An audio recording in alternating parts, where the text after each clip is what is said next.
A new Zelda game is a generation-defining event, and with its latest entry, Tears of the Kingdom, Nintendo have truly outdone themselves and delivered a masterpiece that will endure for generations to come. In the 40+ hours I've spent with this game, I've had one of the greatest experiences I've ever had in the gaming medium, and constantly find myself unable to tear myself away from the TV. While at work or in my dreams, my thoughts have been endlessly consumed by this game, in a way I haven't felt since I was a child. In this spoiler-free review, I'll detail why Tears of the Kingdom is a masterpiece, how it improves upon Breath of the Wild, and why it is one of, if not the greatest games ever made. I'll go in-depth into the story, gameplay, and performance, giving an all-encompassing review. This lifelong Zelda fan was absolutely blown away by this game, and I'm sure you will be too. I've never been this excited to make a review on this channel, so with all of that out of the way, like Link does from on high in this game, let's dive right into it.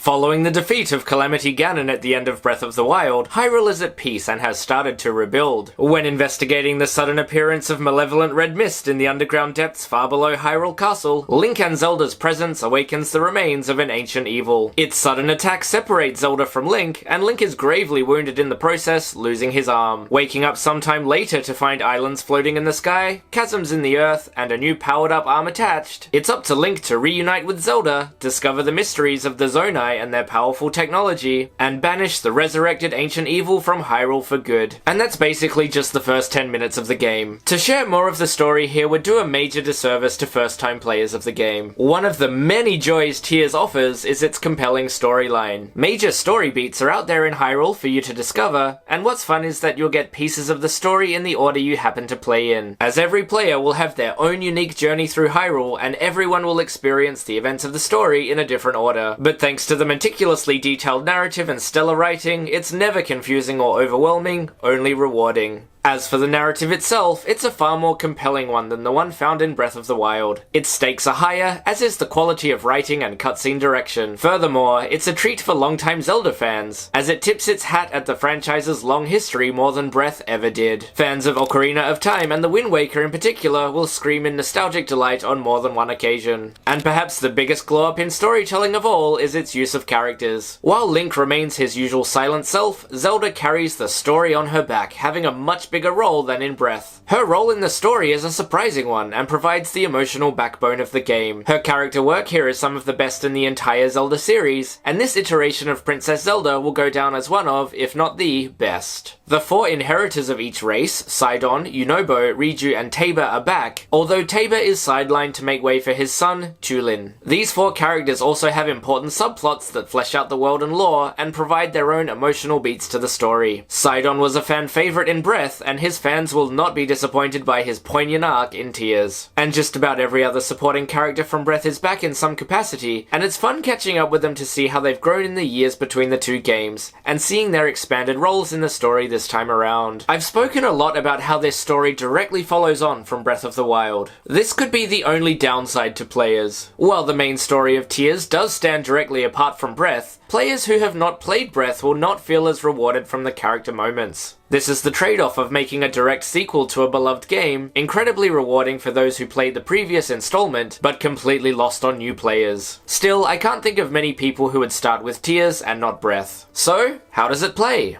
While this does reuse a lot of assets from Breath of the Wild, every single aspect has been refined, polished, and improved to an absolutely insane degree, with a whole bunch of shiny new stuff thrown on top. By far the most exciting new additions are Link's new abilities. Recall, which allows you to rewind an object's momentum, Ascend, which allows you to pass through ceilings, and Fuse, which allows you to fuse weapons and objects together to increase their power and elemental properties. But by far the most exciting is Ultra Hand, a powered-up version of Magnesis which allows you to lift just about any object and attach it to another object. Coupled with the use of the new Zonai devices such as fans, wheels, wings, rockets, lasers, and steering wheels, any object can be turned into a weaponized vehicle. Creating vehicles is one of the craziest, wildest ideas ever presented in a Zelda game. It reminds me of vehicle building from Banjo and Kazooie Nuts and Bolts, and is one of only 3 people in existence that actually like likes that game, I couldn't be happier. The way Ultra Hand is presented is quite similar to Kazui's wrench from that game, as well as certain vehicle parts which appear here, so I can't help but feel that Nintendo did get some inspiration from Rare. And honestly, I couldn't be happier. Vehicle building is an incredibly complex idea, and it's pure wizardry on Nintendo's part for pulling it off. It's fast, intuitive, and endlessly entertaining. Your vehicles are limited only by your imagination, and I've sunk hours into this part of the game. If you can't find your horse, just chop down a tree, add 4 wheels to it, add a steering wheel, and you've got a car. The other day at work, I was daydreaming all day about making the tallest vehicle possible, and if it would actually work. When I got home from work and tried it, to my amazement, it did. I goofed around with it for a while, and once I was done, I set it on fire and started doing something else. It is just that fun. The only downside to it is having to seek out Zonai devices from the dispenser machines, paid for with parts accumulated from defeated Zonai construct enemies. Similarly, the time you can run a vehicle is limited by how much energy you have. Think a stamina wheel for vehicles. Your energy can be upgraded throughout the game, but it does take a long time to build it. While it would be nice to have unlimited parts or a mode dedicated entirely to vehicle building, Tears does strike a nice balance between what it withholds and what it gives you. Too many parts at the beginning would make it too easy, so after the long grind to collect parts and build energy, building your overpowered Mad Max Fury Road killing machine on wheels feels all the more satisfying. That's enough gushing about vehicles. So what else is new? The game still does adhere to the same formula as Breath of the Wild. You have shrines to seek out to create wall points and upgrade your health and stamina, as well as to complete 4 main quests before the endgame begins. The shrines remain fun and rewarding mini-dungeons, improved considerably from Breath. In Breath, I hated encountering a combat shrine, as they were just a battle against a powerful enemy, and if you weren't prepared, you'd have to come back later. In Tears, there are still combat shrines, but they not only provide weapons you need, but provide a training challenge that teaches you some of the more difficult combat mechanics. Similarly, there are new Proving Ground shrines, which you can only complete with limited gear provided. Think a mini Eventide Island, a much needed improvement. But of course, the highlight of shrines are the puzzle-based ones. Most of these revolve around using Link's new abilities and Zonai devices. There are usually multiple solutions to each puzzle, and when you solve them in your own way, it makes you feel like you're the smartest person in the world, and the only person in existence capable of solving them. The dopamine rush I get from these puzzles is incredible, and these are the best puzzles we've seen yet in a Zelda game. It's an incredible feat that Nintendo designed so many of them, and yet all of them are rewarding to solve. The main quests involve the 4 races and their representative, and are standout chapters in the game. While Breath's divine beasts were like expanded shrines, the temples you'll visit in these quests feel much more in line with dungeons from older Zelda games. While the temples themselves feel a little short, if you include everything it takes to reach them, including long treks with your companion and puzzles on the way, these feel like comprehensive dungeons the likes of which we've never seen before. They aren't quite the same as dungeons from say Ocarina of Time, as they need to fit the design choices of modern Zelda, but they do an excellent job of splitting the difference between classic Zelda and modern Zelda. They also culminate in varied and surprising boss battles with greater boss variety than Breath. And speaking of classic Zelda, I already mentioned that the story pays homage to classic Zelda, but the gameplay does too. Gameplay mechanics from old games make their return in new forms. Fuse a fire fruit to your arrow and you've got fire arrows, just like in Ocarina of Time. Use a Zonai hydrant on lava to create lava slabs, just like in the Wind Waker. Fuse a Zonai fan to your shield and you've got a gust bellows, just like in Skyward Sword. And these are just some examples, not to mention costumes and such that reference classic Zelda. This combination of dungeons, mechanics, and aesthetics make it feel like more of a Zelda game than Breath of the Wild, yet still retaining the sensibilities of that newer game. And finally, Hyrule itself has had a huge glow up. No longer limited to just the ground, Link can explore islands in the sky as well as the underground depths far below Hyrule.